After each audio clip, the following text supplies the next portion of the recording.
Assalamualaikum warahmatullahi wabarakatuh.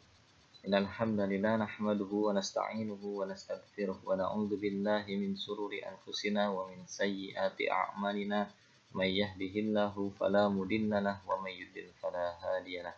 Asyhadu an la ilaha illallah wahdahu la syarika lahu wa asyhadu anna Muhammadan abduhu wa rasuluh la nabiyya ba'dah. Allahumma shalli ala Muhammad.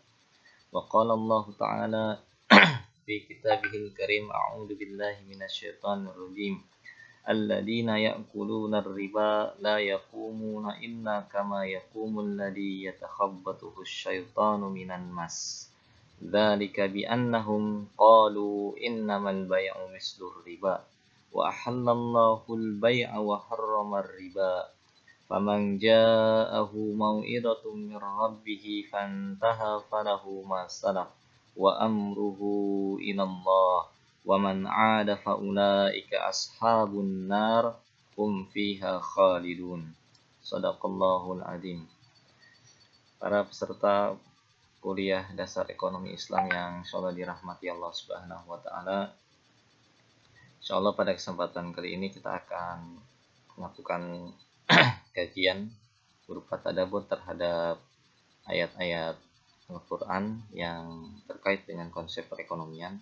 Dan kali ini adalah ayat yang cukup vital, cukup strategis dan penting, menjadi dasar-dasar dari ekonomi Islam yang mana sering dijadikan dalil tentang keharaman riba dan seringkali juga diikuti dengan penjelasan tentang kebolehan melakukan jual beli.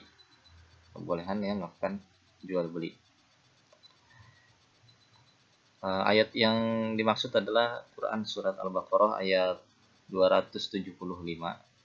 Yang kemudian rangkaiannya sebetulnya dimulai dari 273. Kemudian 275 ini biasanya dibahas sampai 279 atau 280. Yang paling sering adalah pembahasan dari Quran surat Al-Baqarah 275 sampai 280. Allah Subhanahu wa taala berfirman, yang kurang lebih artinya alladzina ya'kuluna riba, orang-orang yang memakan riba, la yaqumuna illa kama yaqumul ladzi yatakhabbathu asyaitanu minan mas, tidak dapat berdiri melainkan seperti berdirinya orang kerasukan setan karena gila. Kenapa demikian? Karena mereka seperti itu, dzalika bi annahum qalu, karena mengatakan innamal bai'u mislur riba, sesungguhnya bai' itu seperti riba. Wa ahallallahu al-bai'a wa harramar riba, padahal Allah menghalalkan bai' dan mengharamkan riba. Faman ja'ahu mau'izatun mir rabbih fantaha falahu ma salaf, barang siapa atau siapa saja mendapati peringatan dari Tuhanmu lalu ia berhenti, maka yang telah diperolehnya dahulu itu menjadi miliknya. Wa amruhu ilallah, semua itu menjadi urusan Allah. Wa man 'ada fa ulaika ashabun nar, sedangkan siapa saja yang mengabaikan peringatan ini atau terus mengulanginya, maka mereka menjadi penghuni neraka. Hum fiha khalidun, dan mereka kekal di dalamnya. Para peserta kuliah yang insyaallah dirahmati Allah Subhanahu wa taala, kata kunci yang menjadi sentral atau topik pembicaraan dari ayat ini adalah wa ahallallahu al-bai'a wa harramar riba. Allah telah menghalalkan bai' dan mengharamkan riba. Sampai di sini secara umum kebanyakan orang mengartikan bahwa ini adalah dalil yang mana membolehkan aktivitas berjual beli, dengan mengambil atau merujuk istilah bai' sebagai jual beli. Kemudian dalil mengharamkan riba. Yang menarik di sini, kalau kita lakukan tadabbur dengan metode yang sudah lazim dilakukan oleh para ahli Quran, yaitu pertama dengan melihat siyagul kalam, konteks pembicaraan, ya. Juga dengan metode tafsir tahlili misalkan, ya, secara berurut menafsirkan dari ayat demi ayat. Artinya kita memperhatikan ayat sebelumnya dan ayat sesudahnya. Kemudian juga dengan metode tafsir maudhu'i, ya, dengan memperlihatkan ayat-ayat yang satu tema, ya, yang satu topik, ya, baik ayat itu ada di dekatnya sebelum dan sesudahnya maupun ayat yang terkait dengan tema tersebut meskipun ada di surat yang lain atau ayat-ayat yang lain. Dalam hal ini kita melihat surat atau ayat ini bisa dikaji dengan semua pendekatan tersebut. Artinya karena ayat ini kalau dilihat secara berurutan sedang menjelaskan, ya, tadi dengan siyagul kalamnya, konteks pembicaraan atau alur pembicaraan dari ayat ini sedang membicarakan tentang zakat, infak, dan sedekah. Lebih seperti itu, ya, tentang dimulai dari awal pembicaraan yaitu tentang kebaikan itu, yaitu infak, infak yang ada di 272, mohon maaf, bukan 273. Wa ma tunfiqu illa ibtigha'a wajhillah, itu orang yang menafkahkan harta di jalan Allah. Untuk siapa? Untuk di ayat 273-nya untuk para fuqara fisabilillah, yang sempat kita bahas pada kuliah sebelumnya. Ya, di sini 273 adalah penjelasan dari mustahik zakat yang disebutkan dalam surat At-Taubah. Ya. Jadi fuqara fisabilillah yang usiru fisabilillah la yastati'una darban fil ar, yang tidak dapat berusaha di muka bumi. Ya. Jadi di sini dimulai dengan pembicaraan dan adanya kita menafkahkan harta kita untuk orang-orang yang fuqara fisabilillah. Kemudian dilanjutkan pembahasannya dengan wa ahallallahu al-bai'a wa harrama riba. Kita biarkan dulu istilah khususnya untuk tidak diterjemahkan. Saya tidak menerjemahkan Allah menghalalkan jual beli dan mengharamkan riba, ya. Tapi saya terjemahkan dengan Allah telah menghalalkan baik dan mengharamkan riba. Apa itu baik? Nanti kita akan lihat. Pertama kita lihat dari siyagul kalamnya. Kita lanjutkan pembahasan alur cerita atau alur pembahasan, alur percakapan yang ada di ayat Al-Quran ini. Pada ayat 276 atau kelanjutannya, silahkan mungkin dibuka mushafnya sambil dilihat. Pada ayat 176 dilanjutkan dengan yamhaqallahu riba wa yurbis shadaqah wallahu la yuhibbu kulla kaffarin asim. Allah telah memusnahkan riba dan menyuburkan sedekah. Allah tidak menyukai setiap orang yang dalam kekafiran dan bergelimangan dosa. Sekali lagi kita ingat, kita review bahwa ayat 275 mengatakan bahwa wa halallahu al-bai'a wa harrama riba. Allah telah menghalalkan baik dan mengharamkan riba. Pada ayat 276-nya yamhaqallahu riba wa yurbis shadaqat. Allah telah memusnahkan riba dan menyuburkan sedekah. Jadi yang pertama baik dan riba. Baik halal, riba haram. Di 276-nya riba dimusnahkan, sedekah disuburkan. Kemudian dilanjutkan di 277, tidak ada pembahasan terkait, hanya pengantar. 277 ada wa innal ladina amanu wa amilus solihati wa aqamus salata wa atauz zakah lahum ajruhum 'inda rabbihim. Di sini yang jadi kata kunci adalah wa aqamus salata wa atauz zakah. Jadi sesungguhnya orang-orang yang beriman dan mengerjakan kebajikan itu adalah orang yang melaksanakan sholat dan menunaikan zakat. Ya. Jadi orang yang sholat dan menunaikan zakat, kebaikan itu adalah sholat dan zakat. Ya. Kemudian di ayat 278 masih dilanjutkan, masih artinya ini masih konteks pembicaraan yang sama. Sekali lagi, siagul kalam, ya, konteks pembicaraan yang dimulai dari Al-Baqarah 272 atau dari ayat 72 itu masih berlanjut. Dari nafkah yang diberikan kepada mustahik, kemudian dilanjutkan penghalalan baik dan pengharaman riba, pemusnahan riba dan penyuburan sedekah, kemudian perintah untuk menegakkan sholat dan menunaikan zakat. Kemudian di 278-nya A'udzubillahi minasyaitonirrajim, ya ayyuhalladzina amanu taqullaha wa daru ma baqiya minar riba in kuntum mu'minin. Wahai orang-orang yang beriman, bertakwalah kepada Allah dan tinggalkanlah sisa riba yang belum sempat diambil jika kamu beriman. Dilanjutkan lagi. Jadi setelah perintah sholat dan zakat, perintahnya dilanjutkan dengan meninggalkan riba yang sudah terlanjur, ya, jangan diambil meskipun sudah ada akad ribanya, jangan diambil atau ditinggalkan saja. Kemudian di sini ayat juga yang penting dan sering dibahas,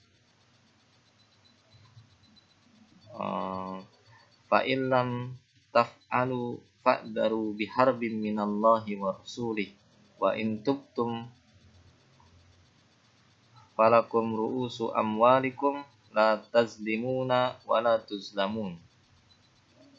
Jika kamu tetap melaksanakan akad riba tadi atau melanjutkan riba, ya, terus bergelimangan dosa dalam ayat 276, seperti itu dikatakan, maka faharbi minallahi wa rasulih, maka umumkanlah perang atau telah diumumkan perang dari Allah dan Rasulnya, ya, terhadap orang-orang tersebut. Tetapi jika kamu bertobat, maka kamu sudah berhak atas selain harta yang sebelumnya sudah diambil, kemudian juga dia berhak atas pokok harta. Kamu tidak berbuat zalim dan tidak dizalimi. Ya. Jadi kalau sudah terlanjur ada akad riba, ya, sudah terlanjur ada akad riba, maka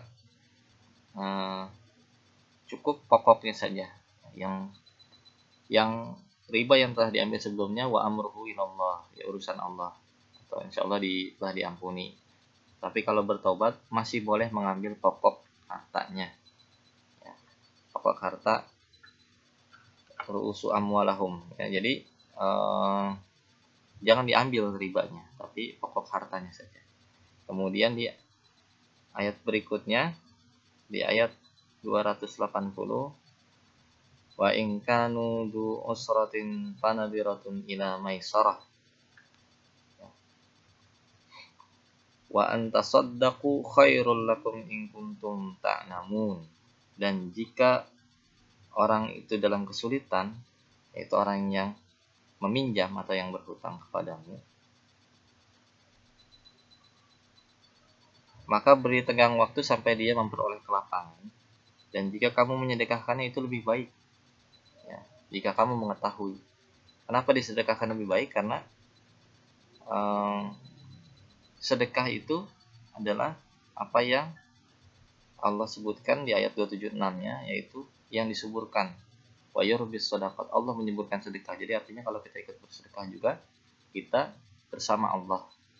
Kita bersama Allah dan dicintai Allah, karena Allah juga punya proyek menyuburkan sedekah. Dari konteks pembicaraan sini, saya ingin mengajak kita semua untuk mentadaburi, merenungkan bahwa yang dibicarakan di sini adalah bicara tentang anjuran, ya, dimulai dari 200, diperiksa kembali 272, anjuran untuk menafkahkan harta, menolong orang fakir fisabilillah yang kesulitan, ya. Kemudian Allah mengatakan bahwa wa ahallallahu al-bai', Allah telah menghalalkan bai', artinya boleh tidak dinafkahkan, diserahkan, tapi dengan akad pertukaran. Nah, di sini kita kembalikan makna baik kepada makna asalnya, itu pertukaran. Apa perbedaan pertukaran dengan riba? Apa perbedaan baik dengan riba? Baik itu adalah pertukaran satu ditukar dengan satu. Ya. Sedangkan riba satu ditukar dengan lebih dari satu, dengan dua atau dengan tiga. Untuk memudahkan, jadi kita coba kuantifikasi, coba pakai matematika, perhitungan. Yang pertama kita suruh menyedekahkan, menafkahkan harta, memberikan kepada fuqara fisabilillah, yaitu kita menyerahkan harta kita. Satu ditukar dengan 0. Ya, kita menyedekahkan, maksudnya secara kuantitatif, secara angka, secara matematika dunia, bahwa kita menyerahkan harta kita dan tidak menuntut kembali. Untuk kebutuhan orang-orang, kita memberikan kepada mereka nafkah yang tidak dituntut kembali. Artinya ini dalam hal ini yang dianjurkan adalah untuk mustahik zakat, meskipun secara umum berlaku bahwa kita sedekah. Kemudian Allah mengatakan boleh kita meminta kembali, atau kita boleh menuntut balik, imbal balik.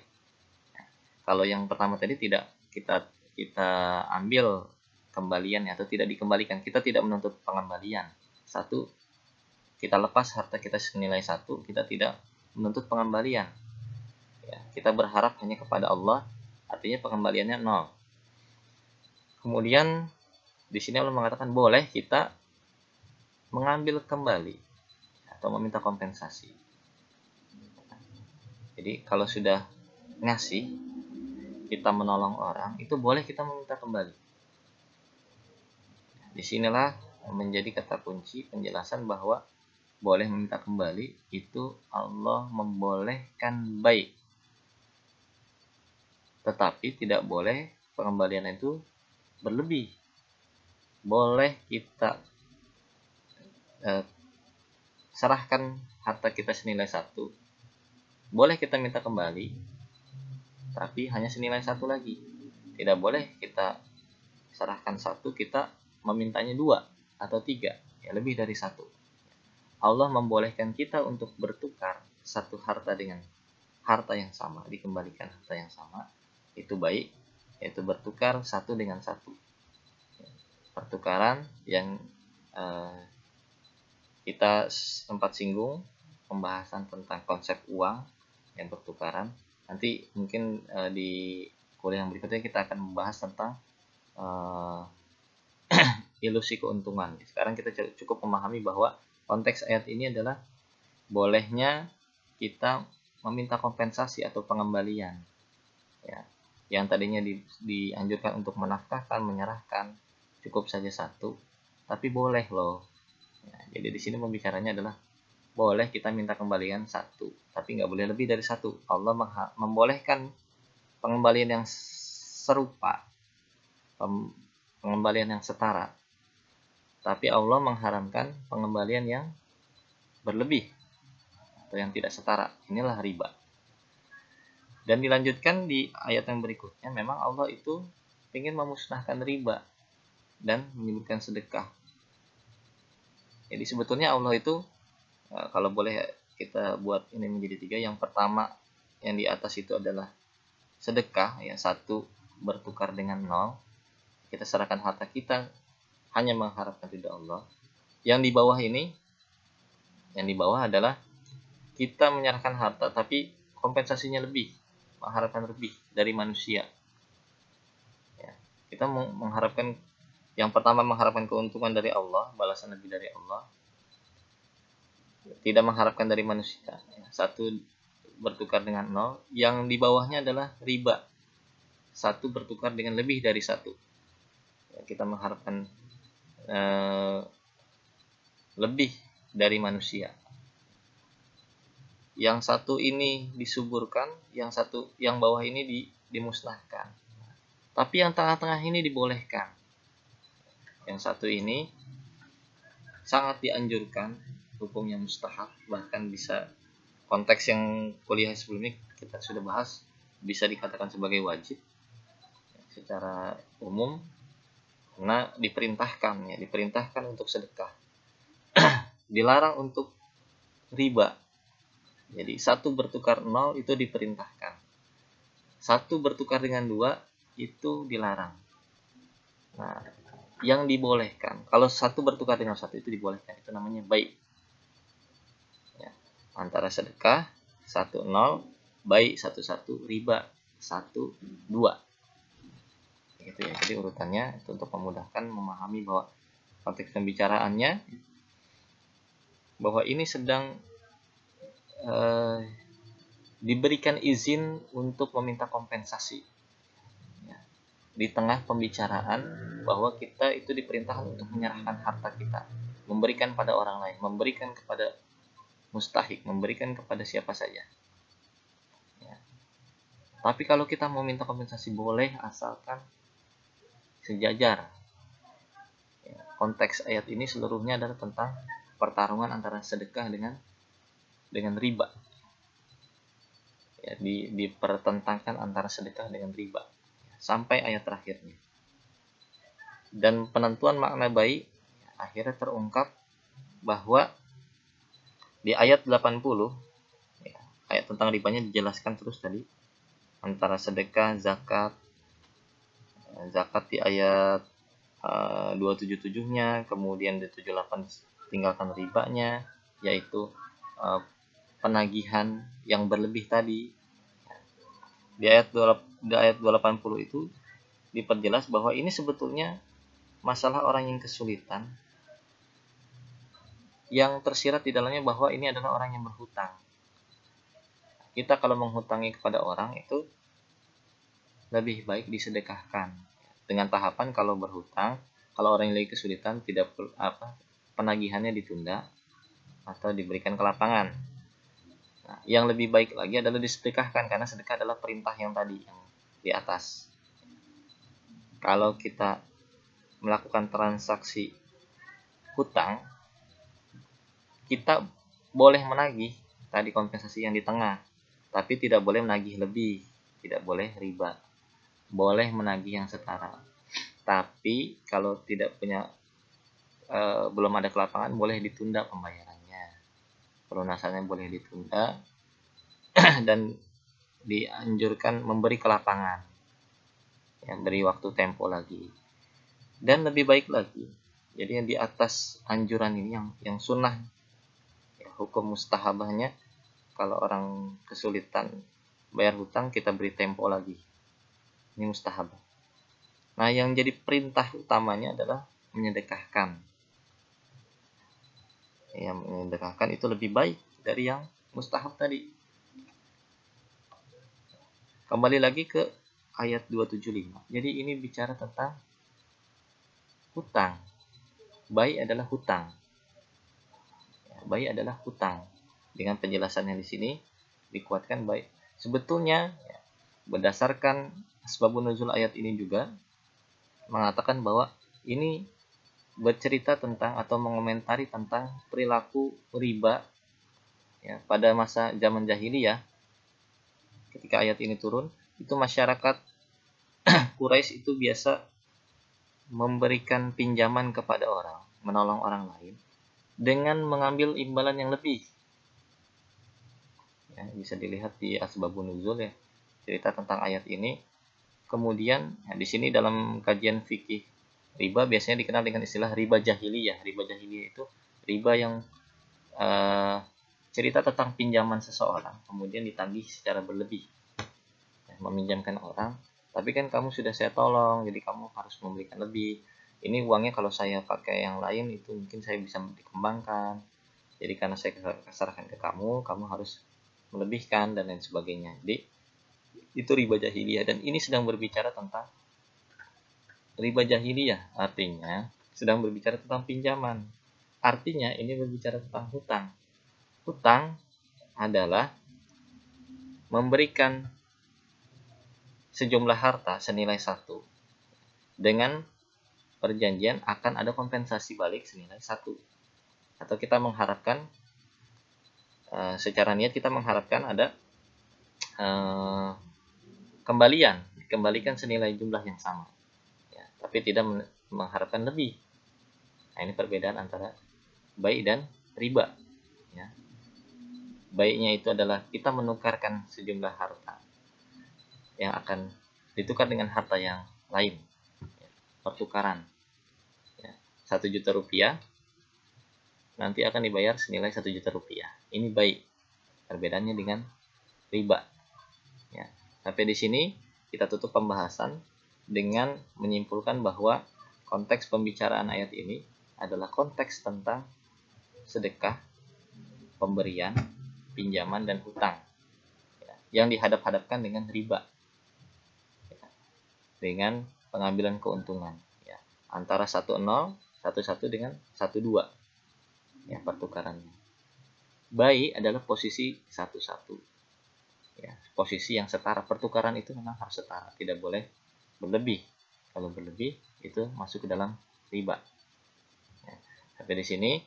Nanti insya Allah di kesempatan berikutnya kita akan membahas tentang posisi keuntungan, ya, karena di sini sudah bisa kita ambil satu faedah bahwa ternyata bai itu bukan untuk mencari keuntungan.